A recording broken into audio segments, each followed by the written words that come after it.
جملة انت بتاكلي شخصين دي اكبر كذبة في تاريخ الحمل. بتأدي في النهاية اللي بيحصل لك سمنة مفرطة صعب ان انت تتخلصي منها، وممكن لا قدر الله يحصل لك ضغط او سكر اثناء الحمل. انا اقولك على الخطة الذكية اللي تمشي بيها عشان تحافظي بيها على صحة الجنين وينمو نمو كويس لحد لما يتولد. الجنين في اول 3 شهور بيبقى حجمه قد الحمصاية او حبة العنب الصغيرة، مش محتاج سعرات حرارية زيادة، محتاج جودة اكل واختيارات ذكية للاكل.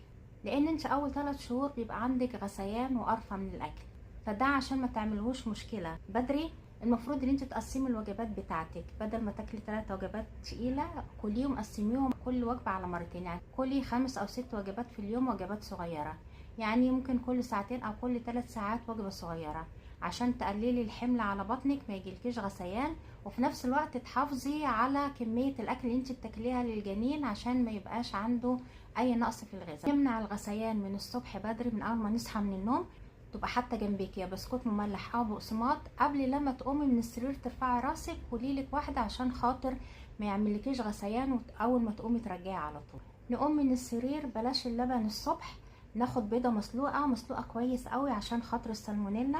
وهي البيضه دي مهمه جدا للجنين لان فيها ماده اسمها كولين. الكولين دي بتحافظ على ذكاء الطفل وبتخلي مخه ينمو بطريقه سليمه. وجبه الغداء ركزي على البروتينات النظيفه زي فرخة مسلوقة او مشوية، دي بيبقى الدهون بتاعتها قليلة وبتبقى سهلة الهضم بالنسبة ليكي، او لحمة مسلوقة عشان خاطر تزود لك نسبة الحديد في الدم. ابعدي في الفترة الاولانية دي عن الحاجات اللي هي المقلية والمسبكة جامد والسكريات الكتير، لان دي بتزود نسبة الغثيان عندك. ركزي في الفترة الأولانية دي على البروتينات. السمك برضو حلو أوي بروتينات، وفي كمان الأوميجا 3 اللي بتساعد على نمو مخه ونمو شبكية العين بتاعته. يعني لو قدرتي ان انت تاكلي كل اسبوع مرة سمك او السلمون والسردين مهمين جدا برضو ليكي.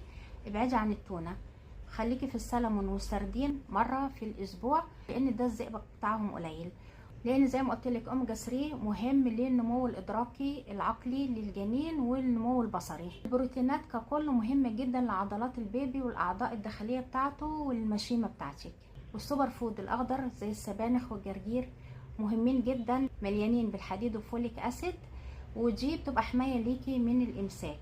الميه والسوائل من 2 ل 3 لتر في اليوم، لان دي اللي بتحافظ على رطوبة الدورة الدموية ليكي وللجنين، ودي اصلا اللي بتكون السائل الامنيوسي للجنين، السائل هو اللي بيسبح فيه، ودي بتحميكي من الجفاف وبتحمي الجنين من الجفاف. لو بتنسي حطي قدامك على طول كوباية مية او ازازة مية تبقى قدام عينيكي عشان